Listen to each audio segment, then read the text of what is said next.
Hi, this is Roger, thanks for dropping by. I decided that I wanted to replace the batteries in this and make sure that I put new ones in.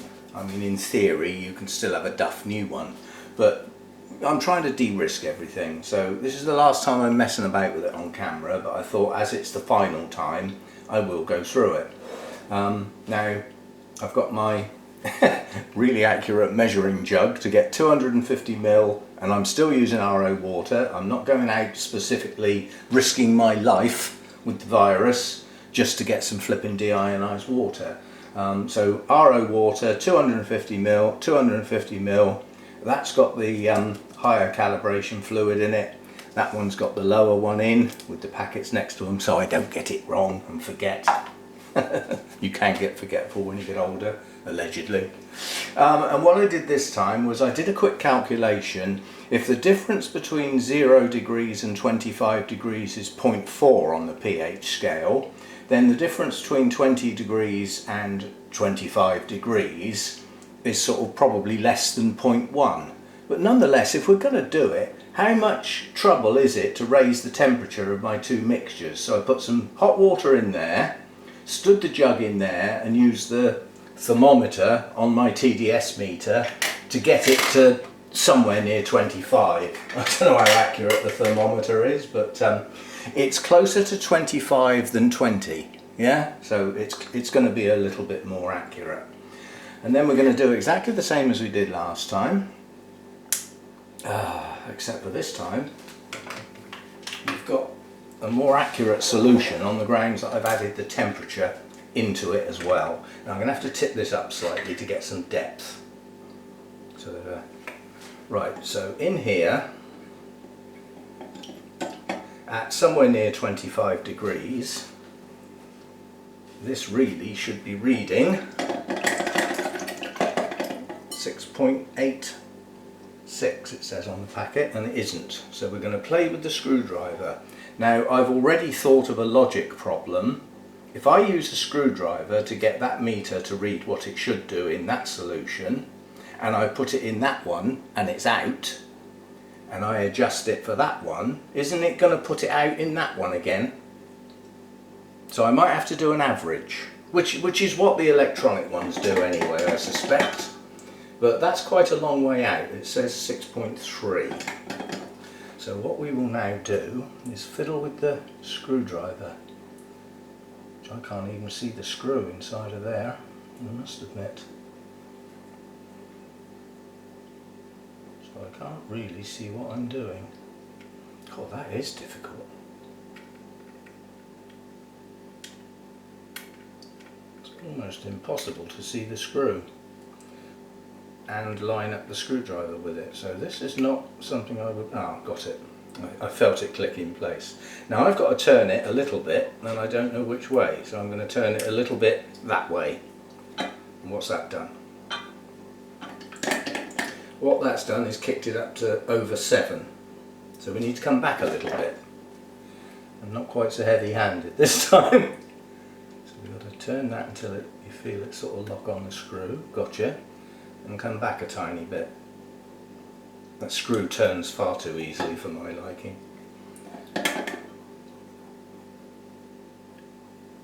And now it says 6.76 and it should say 6.86.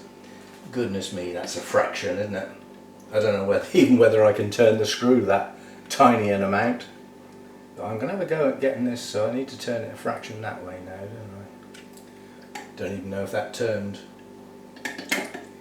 That says 6.88, 6.89.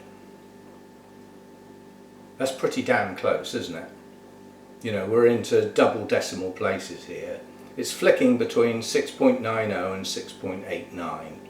Let's see if I can take it back a tiny little fraction. Now that I've got the hang of finding where the screw is. It's difficult to tell whether it turns or not. Oh, it's gone back down again. This could take all day. It's gone back down to 6.7, 6.8, 6.79, 6.8.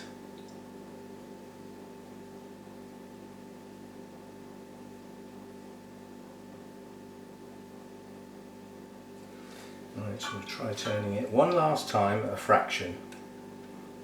Really delicate fingers this time. I think I just moved it, not sure, we shall see. Now we're back to where we were before now, 6.92. We could be here all day, you know.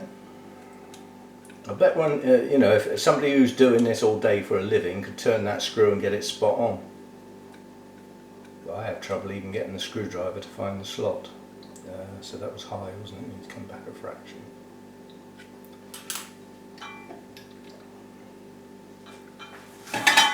Oops.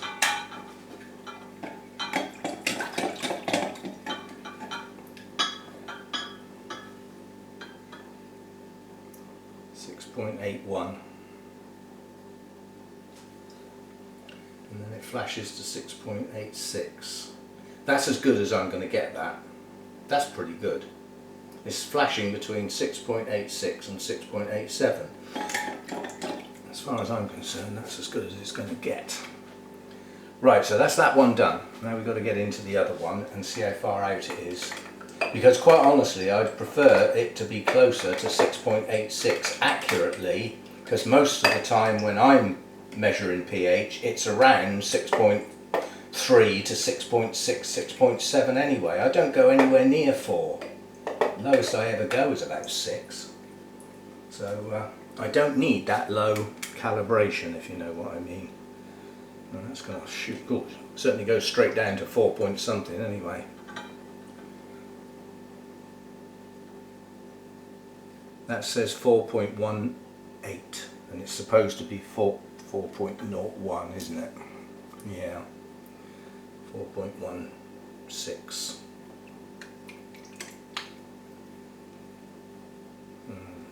Give it a little swirl around and we've now got 4.08, 4.09. So I'm not going to touch it. If I touch it now and wind it down to try and get it to 4.01, then as far as I'm concerned, I'm going to put it out at the other end, and it's the other end where I need the accuracy, not down here. And it's going to be an average, isn't it? It's got to be an average. There's no electronics in this one to actually average the two out, so you have to do it yourself. So I'm not going to. 4.1 is not bad. And I don't ever need a reading down at that end, quite honestly, so I'm going to leave it where it is and call that it. And I'm not going to bother drying all this off and everything, because I'm now going to do my feed levels and get some readings off of this meter while it's fresh from calibration. So what I'm going to do now is mix up some feed at 50 parts per million, take a reading, 100 parts, take a reading, and write them down in my notebook. And then I've got some benchmarks to go back to, and those benchmarks will help me tell if this goes off the calibration. Yeah, because I'll know if I've got a feed of 100 parts per million and I put my pH meter in there and the reading isn't what I expect, then the meter's starting to go off, because nothing much else would change, would it? You know, the RO water don't change, and the MSU fertiliser comes out the same bag. That's not going to change, is it? And it's kept airtight as well. So yeah, I'm pleased with that. That is fiddly, but then I'm hoping I don't have to do it very often. That I can't tell yet, for obvious reasons. What we need to do now is use it, normal use, and see if it goes off. And if it does go off, calibrating it's fiddly, but not impossible. And hopefully that was more accurate on the grounds that I checked my temperature of my RO water, and it was, I mean, it's room temperature, so it was actually 21, so it wasn't a long way off, but I thought just by raising the temperature a little bit in some warm water, I took it up to, well, it went up to 26 and then I took it out, so obviously it would have started to drop down because of the room temperature being lower. So it was as near as damn it, you know, somewhere between 24 and 26, which is 25, which is a much more accurate reading than what I've got before. And before anybody pipes off about doing that all wrong, this is not a laboratory. I'm not a lab technician, and if I was, I don't think I'd be using a 15 quid pH meter, would I?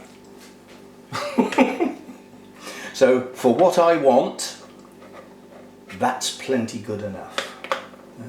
And we'll see how we go. That's that done.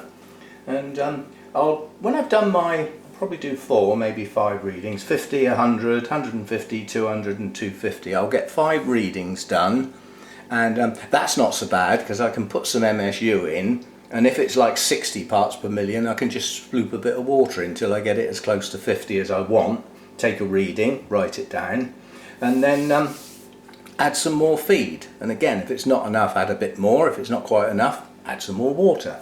And then the next thing I'm going to do is water my plant, so I'll then actually use it. So I'll go and play with that. I'll let you know what the readings are, because it's quite interesting to see how much the pH changes with the addition of food, because some people might not realise. Some fertilisers are quite well buffered, and you put your feed in and there isn't a dramatic change in pH. And you know, if you double the strength of the feed, again, there's not a dramatic change in the pH. But not all fertilisers have those clever buffers in. Some of them just don't, because I mean, they might be expensive, I don't know, and it bumps the price up, which makes them less competitive and they don't sell as much. So I don't know that one way or the other. So I'm happy with that, and this was a little bit out that was worth playing with, but if I'd used it as it was, for what I want, it wouldn't have been far enough out to cause any problems with my orchids. That's the thing you've got to think about. Like I said, the difference between 6.5 and 6.3 is not enough to do any harm. Even the difference between 6.5 and 6.1 is not enough to do any harm. When you may start doing some harm is when you deliberately drop your pH down. So if your meter's reading low, whichever, and you were aiming at 5.9 and you actually got, you know, 5.2 or 5.3 because your meter was out, that's a bit low. You know, that's pretty acidic. That would not naturally occur, I would imagine, for any epiphytes anywhere in the world. Because they get rainwater and a little bit of washdown, which isn't a lot. It doesn't change the pH that dramatically, I don't suspect. Yeah, so it would have been fine as it was. It's now better than it was. That'll do for me. And I'll be back in a bit with some readings.